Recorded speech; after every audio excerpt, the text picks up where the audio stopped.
Well, Doc, I'm enjoying today's show. We're talking about, well, tell folks what you're talking about. Well, we're giving you 8 ways that the food industry tricks your brain into eating more food. And so, okay, here we go. Number 5 on the list is free bread. And I've always wondered, I've always wondered why restaurants would go to the trouble to give you free bread. It's not because they're being generous. Research proves that those that eat the bread actually order 16% more food that's paid for than those that don't. And so this is a double hit to your waistline because, first of all, the bread is the worst thing you can eat before a meal. It's going to flood your body with insulin and store fat. And then also you eat 16% more food at the same time. So a key here is to tell your waiter. Those breadsticks at Olive Garden are so good. They are, yeah. And so and you think, oh, Sha, look what they did. Oh, that's so nice of them. Yeah, ain't nothing in this world free. Right. So tell your waiter to skip the bread.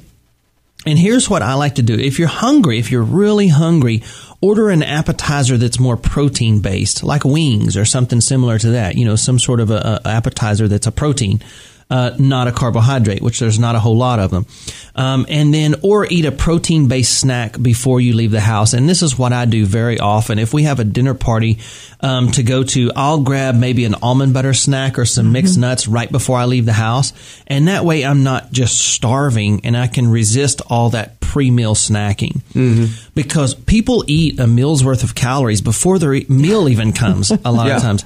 And then do you realize that some meals now are 6 meals on one plate, 6 servings. Especially Mexican restaurants are famous for this. There are 6 meals worth of calories on one plate. And so we've got to cut down the portion. And let's not talk about a buffet. Yeah, exactly.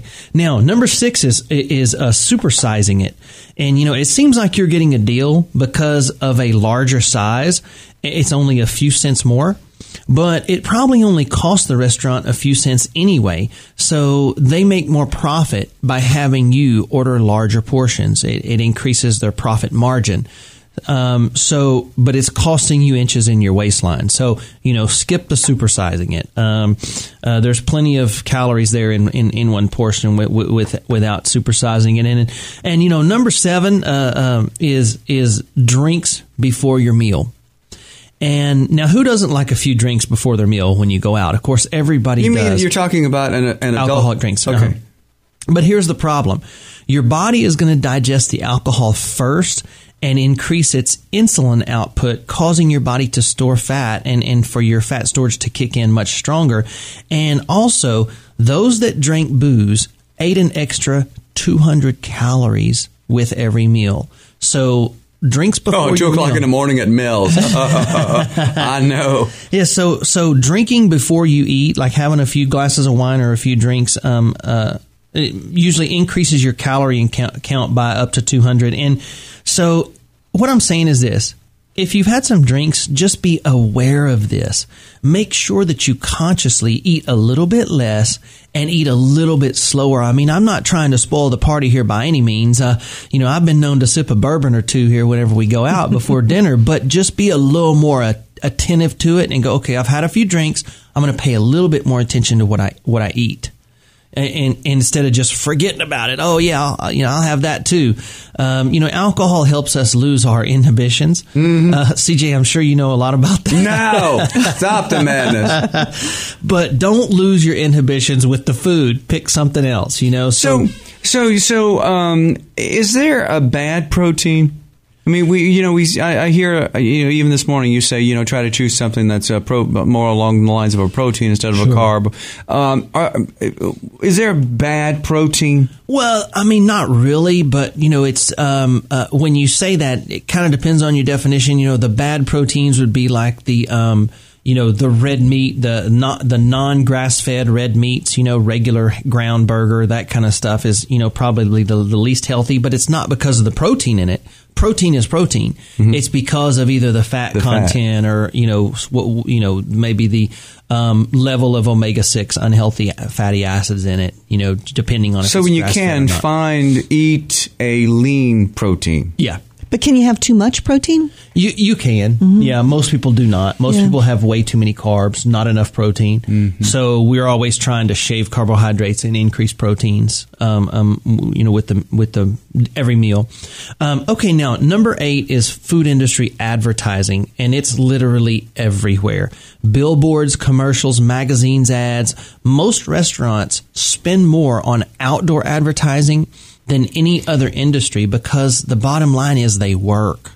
Outdoor billboards with food on them is one of the most effective for any industry for outdoor advertising.